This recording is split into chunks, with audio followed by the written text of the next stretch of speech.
Ya, Assalamualaikum semua. Apa khabar? Waalaikumsalam. Salam baik. Alhamdulillah. Okey. Semua sihat ke? Sihat, cikgu. Sakit. Ada sakit ada? Yang sihat Alhamdulillah. Yang sakit tu Sakit jangan lupa perut makan cikgu pagi ni. ubat. Sakit perut? Tak sahur eh? Rutin pagi. Mungkin pagi. Okey. Tadi yang mau masuk Mimi eh? Hai Mimi. Okey. Hari ni sebelum kelas semula ni saya nak tunjuk sesuatu lah dekat tangan saya ni. So agak-agak apa dia? Okey, ni benda ni yang akan kita belajar hari ni lah. Apa dah? Okay, saya nak tunjuk benda ni sebenarnya. Okay, ni nampak tak? Agak-agak apa dia ni? Mangga. Mangga. Bukan mangga yang makan tau. Sekejap mana kunci? Ini kunci ni. Abang yang big bawah ni kunci dan ni mangga. So agak-agak apa yang kita akan belajar ni? Tahukah anda tentang hipotesis mangga dan kunci? Ada balik-balik tak buku? Jadi saya ada ayat juga masa kuliah hari tu. Ada yang pasal apa nama yang spesifik mangga dengan kunci tu kan? Kan? Yes, yes. Yes, okay. So hari tu kan kita habis sampai dekat enzim intrasel dan juga enzim extrasel kan. So hari ni kita akan sambung dengan ni lah apa nama hipotesis mangga dan juga kunci. Apa kaitan mangga dan kunci ni dengan enzim? So, macam kita tahulah kan enzim tu sifat dia bertindak, tindak balas dia ada spesifik kan. So apa nama kunci ni dia nak masuk. Kita apa masuk Okay, kunci ni. Hai Kak. Okay, macam mana tindak balas enzim, macam tu jugalah kunci. Mangga ni dan juga kunci ni. Macam mana dia tindakan dia, maksudnya mekanisme dia. So kunci ni, mangga ni kunci library. Ini kunci library tau. Apa nama? Bila saya, maksudnya mangga library ni hanya boleh dibuka dengan kunci library je. Saya tak boleh gunakan mana kunci kereta saya? Mana? Kunci kereta? Okay, ada. Okay, saya tak boleh gunakan kunci kereta saya ataupun mana-mana kunci lain untuk saya buka kunci ni. Faham? So, dia adalah bersifat spesifik ataupun kita panggil sebagai khusus. Dia cakap tu faham Okay, so kita akan pergi ke apa yang kita belajar hari ni. Sekejap saya akan present.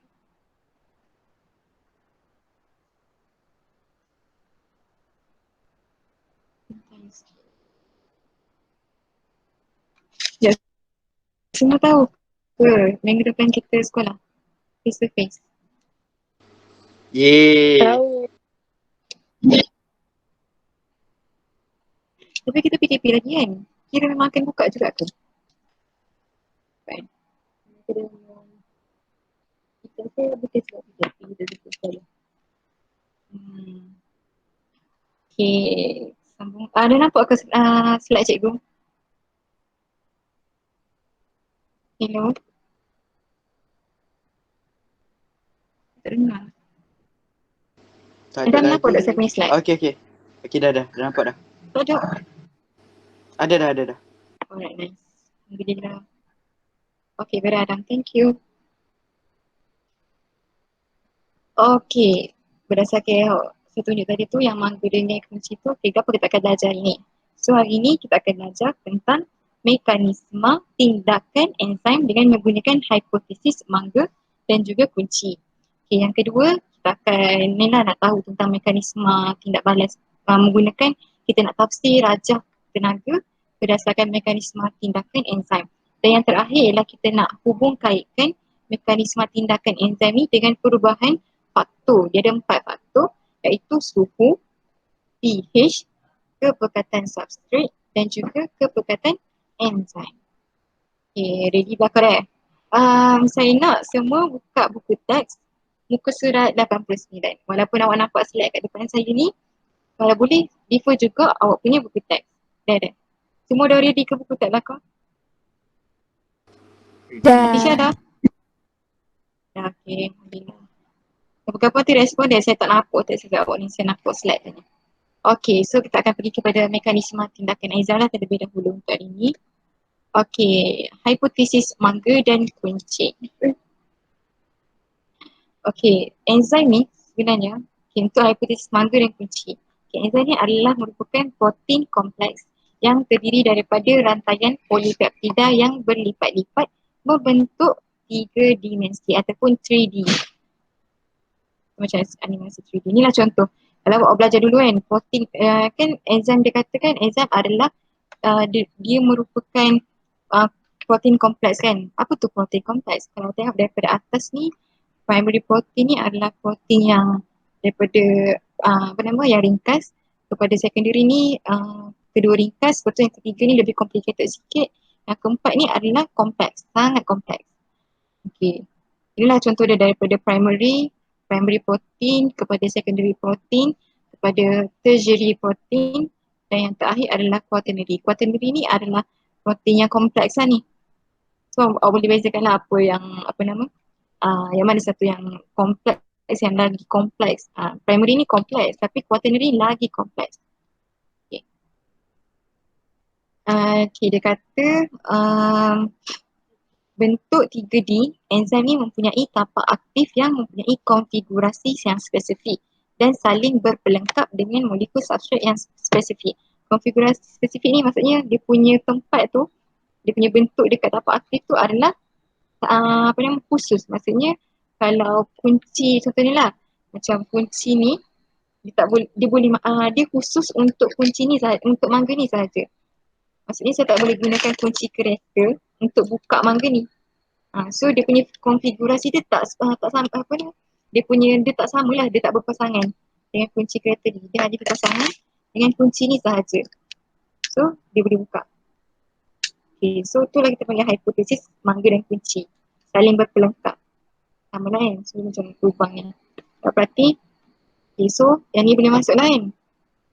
Okay, so penggabungan molekul substrat pada tapak aktif enzim adalah spesifik.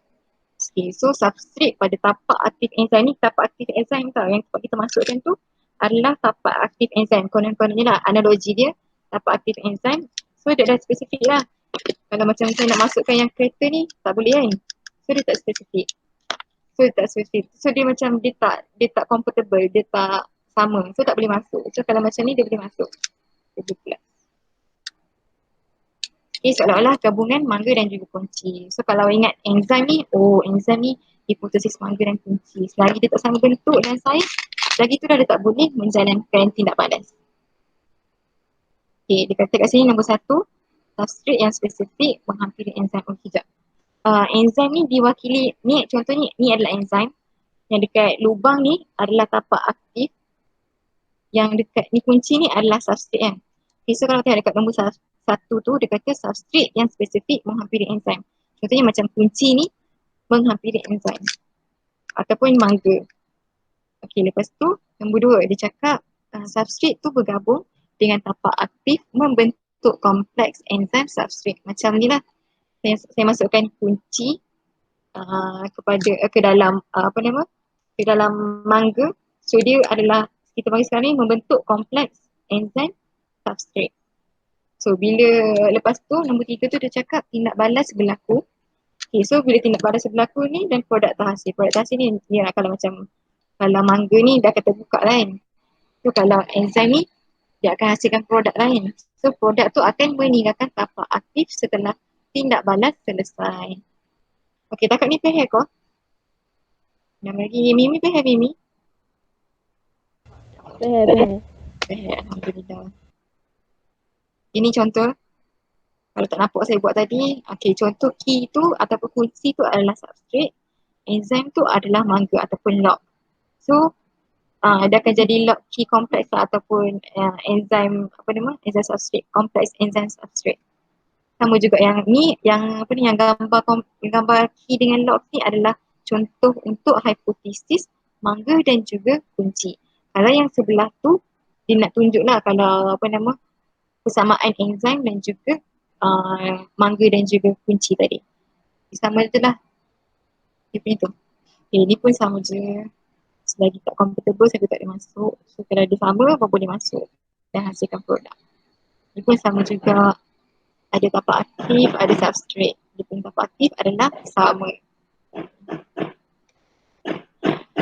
Okey, ni enzim nak contoh untuk protein ni.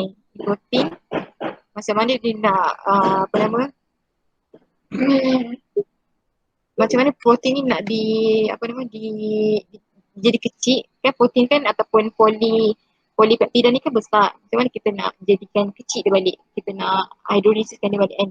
So dekat situ ada ni enzim protease. Enzim yang hadir adalah enzim protease. Sebab tu dah spesifik. Maksudnya kalau kita nak ada satu term tu saya tak ingat. Kita nak lakukan tindak balas dekat protein, hanya enzim protease sahaja yang boleh hadir, yang boleh membantu untuk melakukan tindak balas tu.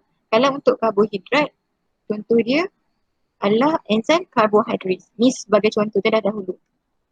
Okey, seterusnya ialah untuk tenaga pengaktifan. Okay, kebanyakan tindak balas dalam sel ni memerlukan tenaga pengaktifan yang tinggi.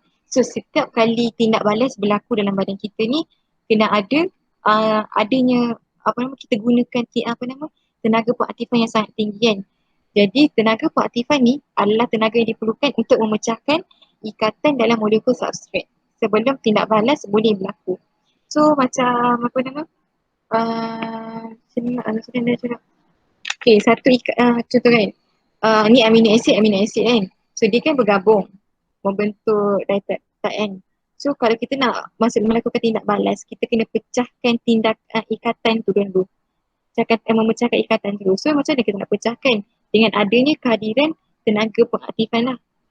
So tenaga yang hadir tu akan membantu memecahkan ikatan antara dua molekul. So barulah lepas tu tindak balas boleh berlaku. Lepas tu dia cakap enzim ni berfungsi mengurangkan tenaga pengaktifan. Okey. Kalau tengok dekat gambar ni, semua nampak ke gambar? Nampak. Nampak. Okey, kalau yang biru tu ataupun boleh tengok refer dekat buku teks. Yang biru tu adalah tindak balas tanpa tak guna enzim pun. Kalau hot merah tu yang guna enzim. So kalau perhatikan, okay, first sebelum tindak balas berlaku tu dia slow. Okay, dia dah ada, dia macam tak adalah ke bawah sangat. Semua dia tengah-tengah kan. Okay, so bila tindak balas berlaku dia akan naik. Dia akan naik. Tapi kalau bandingkan dengan yang ada enzim, yang tindak balas tanpa enzim ni adalah lebih tinggi berbanding yang ada enzim. Okay, dia naik sama, lepas tu dia turun. Maksudnya kalau perhati dekat sini perbezaan dia, tindak balas tanpa enzim ni dia lebih tinggi. Maksudnya tenaga pengaktifan dia yang diperlukan adalah lebih tinggi berbanding dengan tindak balas dengan enzim. Maksudnya bila adanya kehadiran enzim tu hanya sedikit je tenaga pengaktifan yang diperlukan. Okay. So dengan itu kadar tindak balas biokimia ni dapat dipercepatkan dalam sel. So sebab tu kita royak ni kita boleh royak enzim ni adalah merupakan satu mangkin yang boleh mempercepatkan satu tindak balas. Inilah contoh dia. Cikgu. Ya. Apa contoh tindak balas tu? Tindak balas, contoh dia ke apa? Macam gini lah, kan mulut kita kan berlaku pencernaan ni. Kalau kat mulut hanya pencernaan karbohidrat saja. Kan kita dalam mulut kita ada amylase kan. Cuba lagi kalau dalam mulut kita ni tak ada amylase. So kita telan tu memanglah tekak. Sebenarnya macam tu payah sikit kan. Cuba dekat mulut kita ni tak ada enzim amylase kan. So mesti dia ambil masa yang lama untuk kita digest. So mestilah, saya rasa mesti patutnya kita makan 15 minit pun boleh jadi sejam. Sebab tanpa ada enzim. Dia macam yang membantu lah. Kita nak ada kecap ke? Kecap ke apa tadi? Saya tak ingat dah, ya Allah. Di sini nak ayat gini je lah. Kalau tak ada enzim ni, contoh lagi ni, awak nak buat kerja lepas tu cuba ke time awak puasa dengan awak tak puasa Time puasa, awak tak puasa boleh minum air, boleh makan. So yang berpuasa ni dia macam tak ada tenaga dia, kita kena macam kita agak macam low lah sikit. So bila cuba bandingkan masa awak dah akad meja time awak puasa dengan time awak tak puasa, mestilah cepat time kita puasa time kita tak puasa sebab kita ada tenaga lebih. Maksudnya macam kita guna tenaga sikit je. Sebab macam kalau boleh puasa ni macam kita pun tenaga pun tak ada sangat so kita kena guna tenaga lebih untuk akad meja tu. Oh, faham. Okay, itulah. Itulah. Maksudnya macam gini je lah. Apa yang analogi dia lagi. Tapi hak seni nak mudah ayatnya, enzyme ni kalau ada enzyme, betul je kita buat. Gitu. Contoh kita macam naik troli, naik lift dengan naik tangga lah Mana hak tu kalau kita naik tangga ke, letih sikit, banyak sikit tenaga kita guna. Kalau kita naik lift ke, naik sikit je lah tenaga kita guna sebab kita gunakan tenaga kita sangat. Tu je lah kita gunakan teknologi pada lift. Okay, seterusnya. Okay, takat tu ada apa-apa tak payah ada kok. Afdali apa kau? Afdali ya? Lumayan payah lumayan. Lumayan senyap tak dia ni.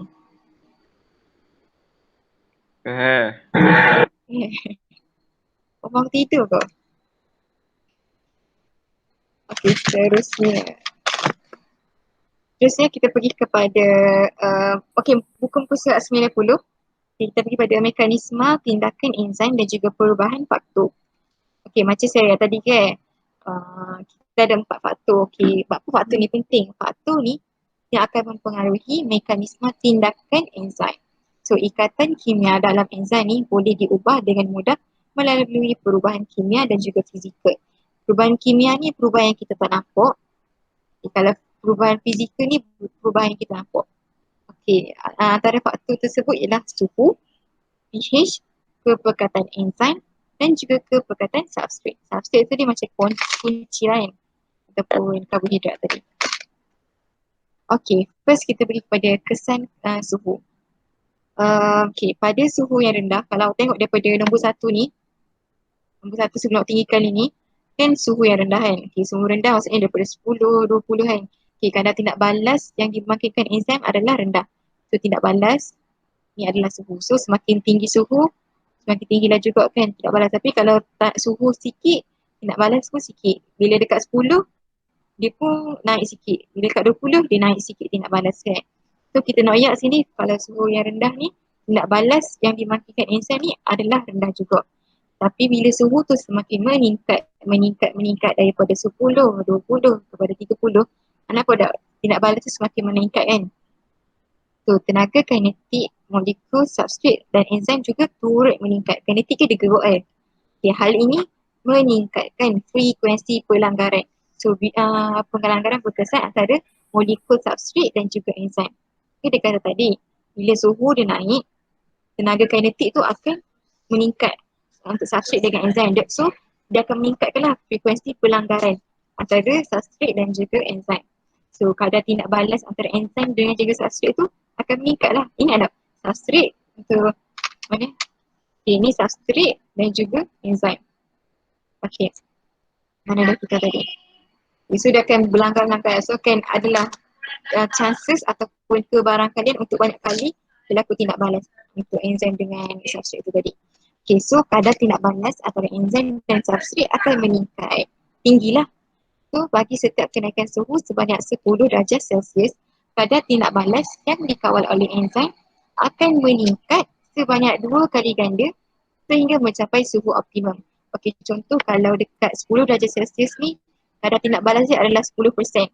So, bila dia naik dekat 20, dia berganda lagi jadi 20%. Sampai 30 berganda lagi jadi 40%. Okey. Sampailah suhu optimum. Sampai dia naik atas kali ni. Okey, takat tu faham? Okey, sampai dekat suhu optimum tu. Faham kau? Adam kau? Faham. Okey, faham. Alhamdulillah. Okey, pada sampai atas tu, okey, itu adalah suhu optimum Okay, dekat suhu optimum ni tindak balas enzim adalah pada tahap yang paling maksimum. Maksimum ni maksudnya Kalau masa kalau kita ayat ni, masa kita paling cegah kali lah. Kalau masa PJ lah paling cegah kali. Daripada subjek bio kan malah nak belajar. Kalau PJ kan semangat dan masuk kan. So macam tu jugalah insan. Siapa dekat suruh PJ optimum pun ni, belajar bio. belajar juga kau. Belajar kan. Yelah, dia macam saling berkaitan dah kan. Okay, pada suruh optimum ni tindak balas exam adalah pada tahap maksimum. So macam optimum ni macam kita lah. Kita paling suka subjek. Aku paling suka ni subjek PJ. So pasal PJ lah kita paling cegah kan. Macam enzyme juga. Enzyme dia ada suhu yang optimum. Bila siapa tu suhu tu, dia punya tindak balas dia maksimum juga. So suhu optimum dia adalah daripada kita adalah 37. Okay, so bila masa kita punya suhu 37 tu adalah apa nama, suhu yang optimum lah untuk enzyme melakukan tindak balas yang paling maksimum.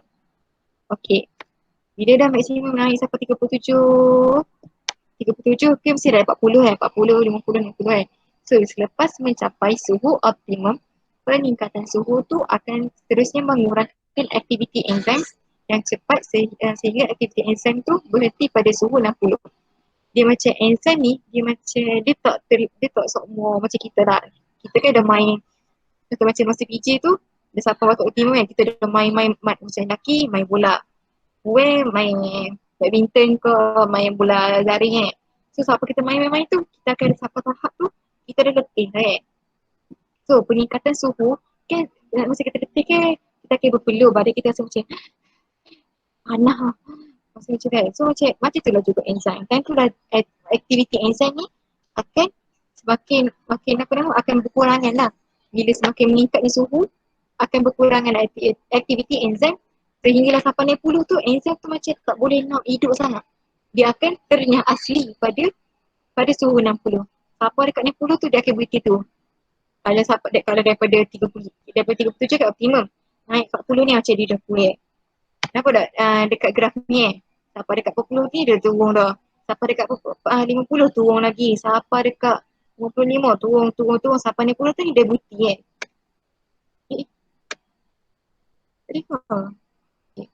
Siapa dekat 10 ni dia berhenti turun. Dekat 40 hingga 50 tu dia gerak lagi. Tapi dekat 60 tu dia terus berhenti. Dia mengalami nyah asli lah. Okay, pada suhu ini, enzim akan ternyah asli ataupun denatured kerana ikatan kimia dalam molekul enzim ni terputus pada suhu yang tinggi. So enzim tak dapat mengekalkan bentuk 3D tadi.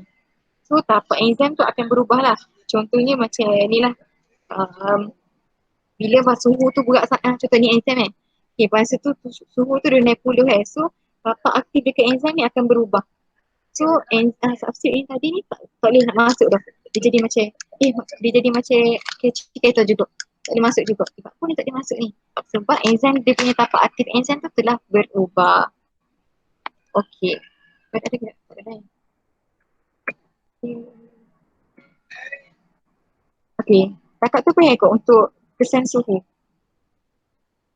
Apa lagi nama? Aina payah Aina? Payah. Okay, Alhamdulillah. Saya harap yang lain payah dah. Okay, next kita pergi kepada kesan pH. Okay, kesan pH ni dia sebenarnya faktor-faktor ni semuanya sama je berlaku. Dia macam, tapi dia lain sikit je lah dari segi macam kalau suhu lain sikit, pH lain sikit. Tapi semuanya sama juga. Dari segi macam naik turun tu. Okay, kita pergi pada pH dulu dah sebab buat tak payah. Okay, aktiviti enzim dipengaruhi oleh pH larutan persekitaran. Selain daripada suhu, pH pun mempengaruhi juga aktiviti enzim. Okay, pada lazimnya semua enzim ni bertindak dengan paling berkesan pada pH optimum. Okay, optimum dah. Okay, kebanyakan enzim ni berfungsi paling cekap pada julat pH 6 hingga 8. Contohnya macam enzim amylase LU. LU kita ni pH dia 6.8. 6.8 ni kita boleh ayat macam tak adalah berasid sangat. Dia masih lagi dia berasid tapi dia ke arah natural kan. Kalau macam mana kalau berasid pH dia 2. Awak kecek dengan sayang awak pun sembuh tu habis dah badan dia. Ataupun awak tersembuh awak dah kecek, air liur awak ni kena ke kulit awak sendiri, ke tangan awak sendiri. Habislah melecur, berasid dah tangan kesan daripada amylase aleo tu. So dia kata amylase aleo ni berfungsi pada pH 6.8. Tetapi terdapat beberapa pengecualian. Contohnya enzim pepsin dekat dalam perut ni dia bertindak balas pada optimum valid dia punya suhu pH optimum dia adalah pada julat 1.5 dan juga 2.5. Okay, dalam perut kita ni dia punya apa nama, kita punya dalam apa nama dengar tak macam dalam badan kita ni, dalam perut kita ni berasid sikit kan. Sebab tu dalam perut enzim pepsin dalam perut kita ni dia kena capai pH yang optimum iaitu 1.5 hingga 2.5 untuk dia membolehkan dia bertindak balas. Okey, contoh kalau selain selain pepsin, enzim trypsin dalam duodenum. Duodenum ni bawah sikit daripada perut sebelum usus kecil. Dekat dia punya enzim trypsin ni, dia punya suhu optimum dia adalah pada sekitar 8.5 pH ataupun kita lihat dia ni adalah pada medium yang beralkali. Kalau awak tengok dekat sini, kalau warna purple ni, warna purple, warna biru ni adalah pH optimum untuk pepsin. Pepsin protein dekat dalam perut. Dia nak digest ataupun kita nak cernakan makanan protein dekat dalam perut. Okey, kalau warna merah tu pula, merah ni adalah pH optimum bagi amylase aleo dan juga kebanyakan enzim dalam sel haiwan. Okey, lepas tu untuk trypsin ni dekat antara ni lah, antara julat ni juga sekitar 8.5 untuk trypsin. Itu adalah pH optimum dia. Sekiranya contohlah tentu tiba-tiba kita punya enzim aleo kita ni tiba dia jadi pH dia adalah sampai 2 hingga 3 dia tak logik sebenarnya. Contoh je, kalau berasid ni memang habislah daya kita habis tinggal kelakor. So sekiranya berlaku kadar asid dia jadi macam pH 2 hingga 3 tu, memang amylase aleo ni tak boleh bertindak balas lah. Dia tak boleh mencerna, dia tak boleh membantu melakukan pencernaan makanan karbohidrat dekat mulut kita. Okay, begitu juga dengan pepsin tu tadi. Kalau pepsin tadi, suhu dia pH dia sampai 7 sampai 9 pH, dia takkan boleh nak melakukan tindak balas ataupun pencernaan protein dalam perut tu tadi. Faham kau? Siapa lagi nama? Tak ingat nama Maman. Baik. Okey. Okey, lepas tu perubahan. Sekejap, dengar tak suara cikgu? Dengar. Sebab ada tengah mesti ukur tak? Okey, apalah kalau dengar. Okey, sambung lagi dah. Okey, perubahan nilai pH ni akan mengubah gas ataupun ion H, hidrogen, tapak aktif enzim dan permukaan substrat. Sebab itulah kompleks enzim substrat ni ataupun enzim substrat ni tak dapat dibentuk. So apabila pH persekitaran kembali ke tahap optimum, gas pada tapak aktif tu dipulihkan. So enzim tu akan kembali berfungsi seperti biasalah balik. So contohlah masa tu awak demam, tiba-tiba pH contoh macam saya tadi dekat mulut awak ni pH awak 2 hingga 3 Lepas tu tiba-tiba tu badan kita ni kembali balik kepada asal. So dia jadi balik dekat 6.8 dan 7 So enzim ni tadi dia akan kembali kepada normal dan dia punya tapak aktif ni akan kembali pada asal balik lah. So substrate tu tadi boleh masuk balik. Dia boleh mengalami denaturation, dia boleh balik pada renaturation balik. Denaturation tu punya asli. So dia boleh kembali balik kepada bentuk asal. So perubahan nilai pH yang ekstrim akan memutuskan ikatan kimia struktur dan mengubah tapak aktif enzim. So enzim ternyata asli. Okay, takat ni faham kau?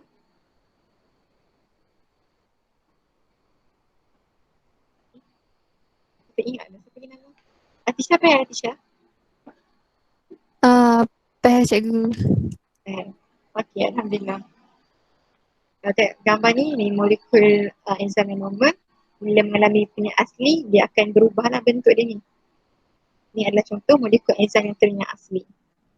Okey, seterusnya kita pergi pada kesan kepekatan substrat.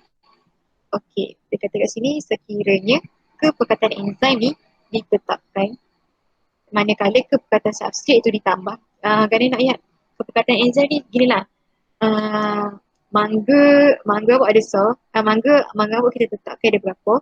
Contohnya dalam kita gunakan 5 je enzim tu untuk kepekatan lah 5 ml ke ataupun ni 5 je mangga. Manakala kepekatan substrate tu bertambah. Substrate ni contohnya macam kunci. Kita banyak kunci. Kadar tidak balas yang dikawal oleh enzim ni akan meningkat dan seterusnya produk yang terbentuk juga akan bertambah. Itulah untuk kepekatan substrate tadi. Jadi apabila kepekatan substrate tu ditambah, peluang untuk pelanggaran berkesan antara molekul substrate dan juga molekul enzim juga meningkat.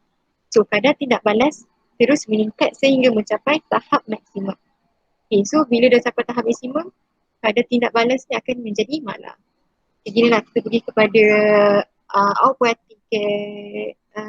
graf ni Okay, contohnya masa kepekatan substrate ni mula lebih kosong sikit, kadar akan tidak balas.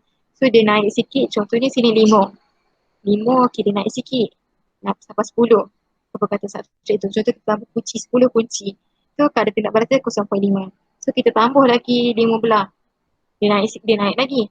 Kita tambah lagi sampai 15 20 tambah lagi. Lepas tu siapa kita tambah, bila kita tambah banyak, bila sampai tahap maksimum tu dia tak boleh nak buat dia macam kan dia tak ada lah macam kucing ni banyak sangat tapi kat mangga tu ada banyak tu je. So dia nak berebut kat mana pun banyak tu je ada. So dia kena tunggu dimalakkan tu sebab apa? Sebab banyak tu je dia boleh buat. Contohnya macam apa analogi nak buat macam awak ada order makan dekat kedai lah kira. Dia macam kalau awak nak awak nak gini lah, tukar masuk kedai KFC awak pergi, tukar masuk tu RM2, tukar masuk tu RM5. So dia boleh buat dan paling banyak 25 je. So setakat 25 tu je dia boleh buat. Banyak-banyak order, orang duduk order, duduk buka puasa kan, nak palu.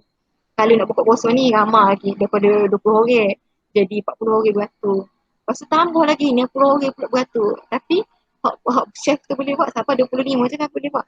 So, tahap maksimum tu setakat tu je chef tu boleh buat. Sama juga dengan enzim tu tadi. So tindak balas tu terus meningkat sehingga mencapai tahap maksimum. Enzim pula substrate. Sorry. Kepekatan substrate ni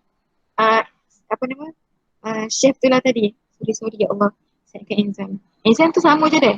Enzim tu sama, kepekatan substrate tu je yang berubah. Maksudnya kunci tu lah. Kita tambah kunci tapi enzim tu kuantiti yang sama je. Okey, pada tahap maksimum, kepekatan enzim menjadi faktor pengehat.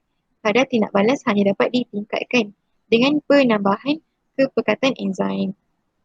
Okey, selepas mencapai tahap maksimum tu, semua tapak aktif enzim ni terpu dengan substrate dan terlibat dalam tindak balas pemangkin. Hak ni faham kok? Terus mencapai tahap maksimum, semua tapak aktif enzim terpu. Apa tu? Adam ke? Kaina? Hello? Okay lah, kalau nak seni ayat, kita ambil mangga tu dari tadi lah. Okay, mangga tu kita ada 5. So kunci saya ada 1, saya tambah 2, dia lagi buat. Saya tambah 3, dia lagi buat. Dia sampai 50, saya tak ada nak buat untuk 5 mangga tu. Tak? Sebab mangga tu ataupun enzim tu ada 5 je. Tapi substrate tu saya tambah. Jadi macam daripada sikit tu saya boleh lagi buat. Okay, saya buat untuk 5. Tapi bila dah banyak sangat, terjadi macam tak ada. Sebab enzim tu banyak tu je. Tapi substrate ni semakin bertambah. So kalau 5 ni hak dia paling banyak pun 25. So setakat 25 substrate je dia boleh buat dalam satu masa. So hak lain tu kena tunggu pula hak lain lepas tu. Gitu je lah. Contohnya kan. Siapa yang nama saya tak ingat dah. Siapa lagi? Mimi faham Mimi?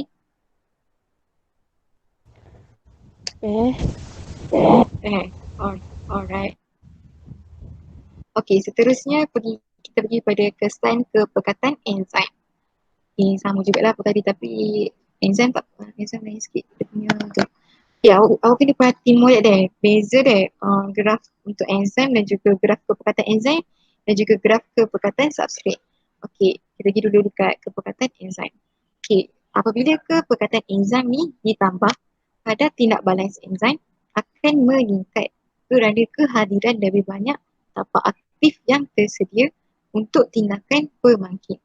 Okey, maksudnya macam gini lah.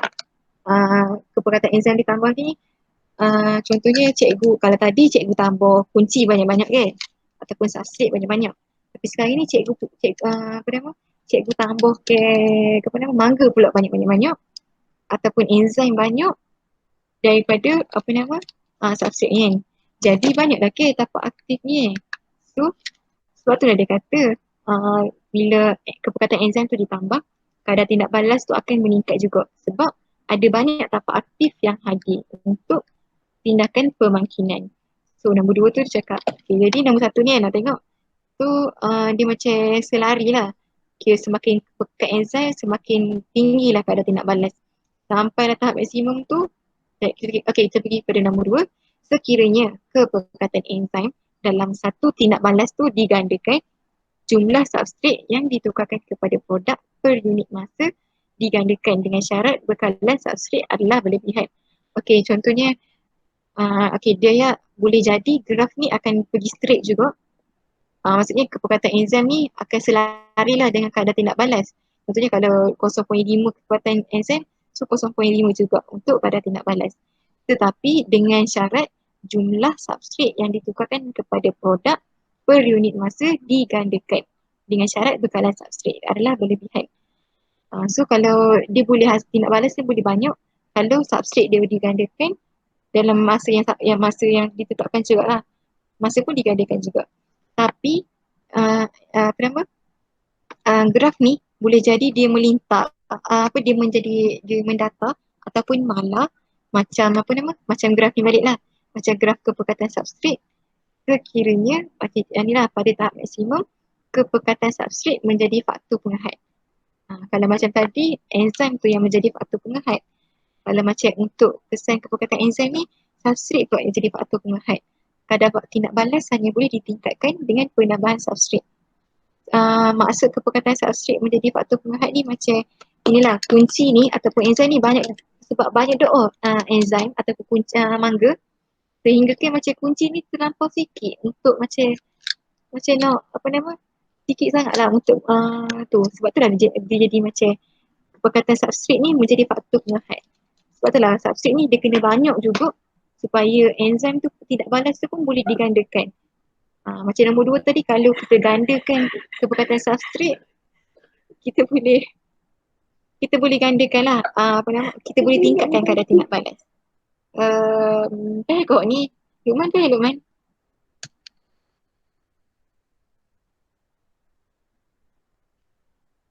Man, ketidur dah. Abdallah Cikgu. Okay. Tu je. Right. Takat ni mana otak banyak-banyak hak cikgu terangkan, hak saya terangkan tadi. Cuma ke? Apa lagi? Aina. Apa tadi? Apa jawab je? Saya tak nak buat awak ni. Cikgu. Hanan apa lagi? Saya tak ingat Hanan lagi. Hanan mana Hanan? Okay. Okay, kakak tu lah. Kalau ada gagal tak boleh tanya cikgu deh. Boleh WhatsApp ko kalau nak. WhatsApp ko nak Telegram. Chat Telegram pun boleh. Pula terpulang. Okay. Dah ada masa lagi. So, dah ada soalan saya bagi latihan gitu. Semua. Dok lagi.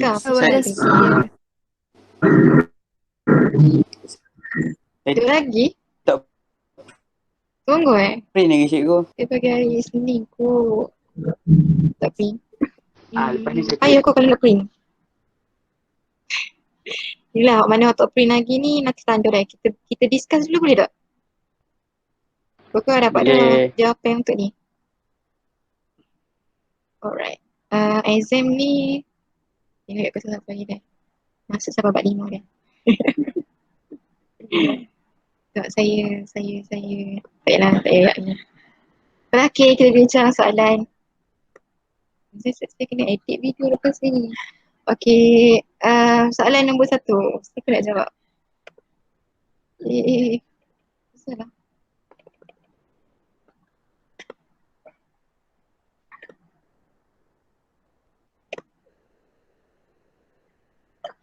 Okay, saya nak panggil boleh tak? Afika boleh Afika?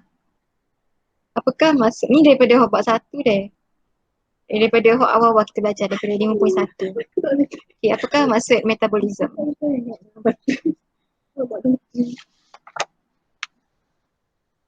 Kita nak discuss tentang masa dia ke? Kejap. Tak apalah, kita discuss apa kita belajar tadi je lah.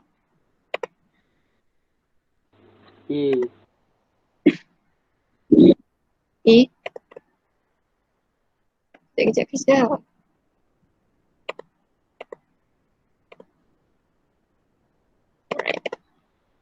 Apakah maksud metabolisme? Tindak balas kimia yang berlaku dalam organisma hidup. Orang lain betul ke jawab A? Betul, Ada betul. Alright, nice. Pergi kepada soalan nombor ni adalah sebab awak tahu lagi tak apalah. Hak nombor 2 dan ke bawah tu awak buat dulu. Kita bincang nombor lock and key. Lock and key nombor 5. Number 5. Okay, dia kata Raja tinggal menunjukkan hipotesis mangga dan kunci bagi tindakan enzim. Okay, dia tunjuk F, dia ada tunjuk G, dia ada tunjuk H. Okay, agak-agak gapo F, gapo G, gapo tu H. Saya boleh jawab? Tak cukup kau. Saya panggil nama lah Afika. Afika saya sebut. Tisha lah Tisha. Apa dia? F Tisha.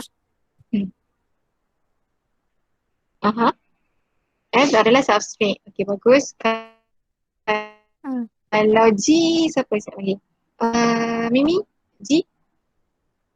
G tu ke apa dia?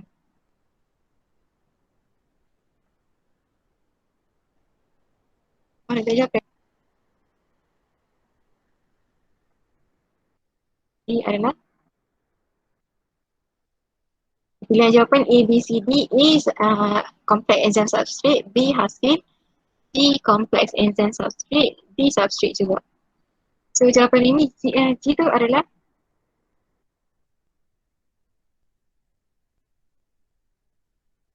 pada enemy. Okay, G tu adalah tak dengar itu. G. Kalau untuk G tu ke apa dia?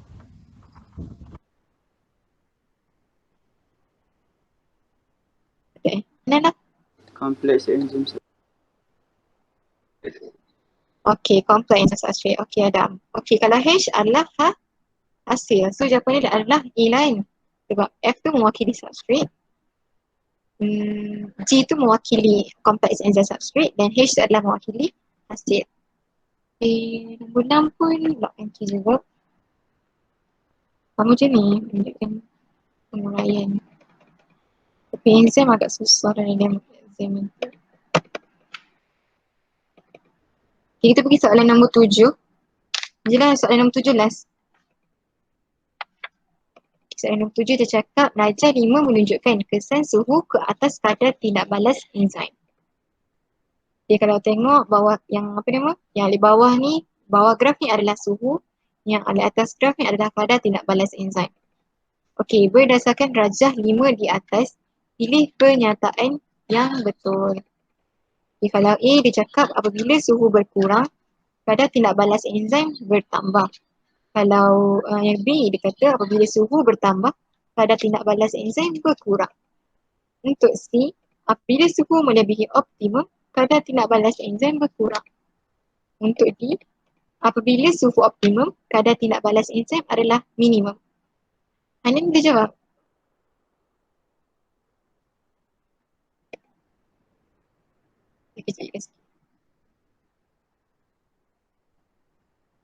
Awak boleh refer muka surat 90. Hanan ada ke? C. C? Betul ke C? Okey, betul. Jawapannya adalah apabila suhu melebihi optimum, kadar tindak balas enzim ni adalah berkurang. So kalau A salah lah sebab bila suhu berkurang, kadar tindak balas enzim bertambah. Ya ke? Bila suhu berkurang, suhu dekat sini yang depan yang berkurang kan. Tindak balas dia bertambah. Tak ada lah. So macam contoh kalau daripada 20 ke 10, dia berkurang jugalah. Kalau untuk B dia cakap apabila suhu bertambah, kadar tindak balas enzim berkurang. So bila suhu bertambah, kadar tindak balas enzim berkurang. Tak salah sebenarnya. Sebab bila semakin tambah suhu, semakin tinggi dah kadar tindak balas. Okay, lepas tu C. So C adalah jawapan yang betul sebab dia cakap suhu melebihi optimum, kadar tindak balas enzim akan berkurang. So ni adalah optimum. Bila melebihi tu dia akan berkurang. Okay, dan terakhir apabila suhu optimum, kadar tindak balas enzim adalah minimum. Soalan. So bila dekat minimum ni, bila suhu optimum kadar tindak balas enzim adalah maksimum, bukan minimum. So salah lagi tu. Jawapan dia C. Betul Hanan. Okay. Ini nak ke? Inilah satu lagi. Sebab graf ni penting untuk topik enzim ni.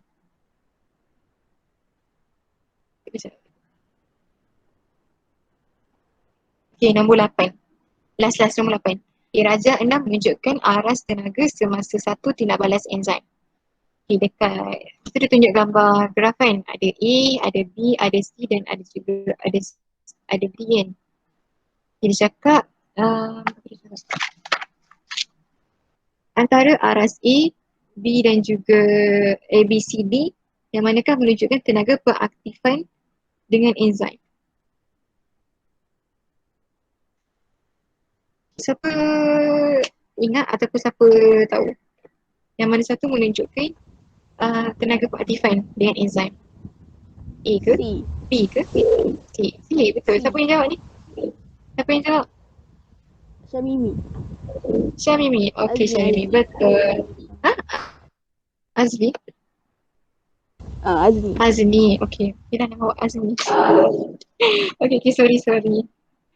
Okay. Sekejap. Ada gambar tadi tak? Mana gambar tadi? Oh, tak ada gambar tadi.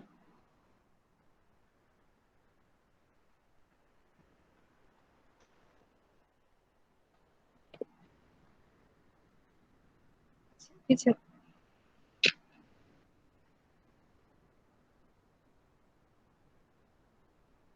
Tak ada. Ini laptop cik hujan. Hang. Okay. Okay, jawapan dia C betul. Sebab kalau yang D ni adalah tenaga pengaktifan untuk yang tindak balas tanpa yang tak gunakan yang tanpa enzim lah. Kalau kita tambahkan enzim, so dia punya tindak balas dia ni je, dia boleh sikit je tenaga pengaktifan dia. So C, betul lah. Apa yang Mimi cakap. Okay, yang ni yang lain tu jawab sendiri. Okay, insyaAllah kalau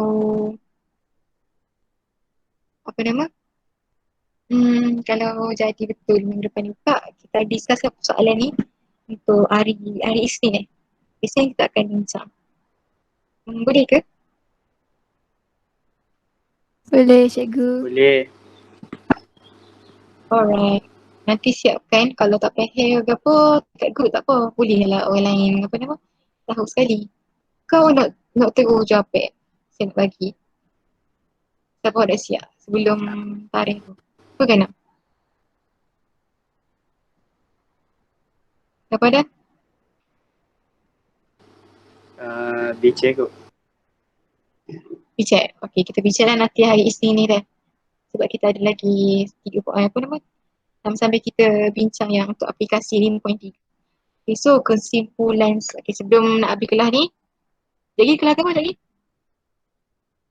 Ika ada, saya tak ingat. Kanawi. Izlin pada, ya Allah, sorry. Okey, untuk kesimpulan hari ni, berapa kita belajar? Okay, first kita belajar tentang mekanisme tindakan enzim. Ingatlah correct. Yang kita belajar ni adalah hipotesis, mangga dan juga kunci. Dia sebenarnya ada banyak jenis lagi. Tapi untuk awak ni belajar untuk hipotesis tu je, mangga dan kunci. Kunci, lepas tu mangga. Okay, kita tahulah apa nama yang spesifik apa semua dia punya tapak aktif kan. Okay, seterusnya kita belajar tentang mekanisme tindakan enzim dan juga perubahan faktor. Okay, apa perubahan faktor dia? Yang pertama adalah Fizrin, apa faktor utama? Faktor yang pertama, perubahan faktor.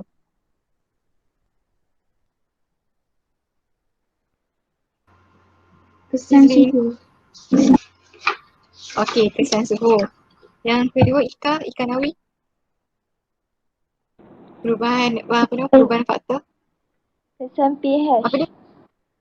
Kesan Kesan pH. pH. Lepas okey Ika, sorry saya tak dengar tadi. Okey. Lepas tu siapa lagi? Apika ni. Selain daripada kesan suhu dan pH, apa dia? Apika ada? Ada Hanan. Selain suhu dengan pH. Kepekatan substrate. Okey, kesan kepekatan substrate. Dan terakhir siapa nak? Ina. Ina. Siapa lagi? Saya awak dah suhu. Kepekatan enzim. Dah pH. Okey, kesan kepekatan enzim. So hari ini kita dah belajar lah perubahan faktor iaitu 4 perubahan faktor dan dalam tindakan enzim iaitu macam saya awak Fizrin kayak kesan suhu. Kalau yang Afrika ya pH. Lepas tu kepekatan substrate Hanan ayat. Lepas tu Aina ayat kesan kepekatan enzim. So ingat contoh-contoh faktor-faktor ni dan juga ingat dia punya graf dia dah. Jangan tertukar graf dia. Okey, takat tu sajalah kita. Terima kasih hok join. Hok mana hok tak join ni, tolong saya awak takut tak payah. Nanti saya akan share lah link video ni dekat dalam grup WhatsApp ni tadi tu. Okey, terima kasih lah kau boleh sambung kelas lain. Kelas lagi. Terima kasih cikgu. Terima kasih, Ego. Terima kasih kau. Jaga diri. Yang berpuasa teruskan berpuasa.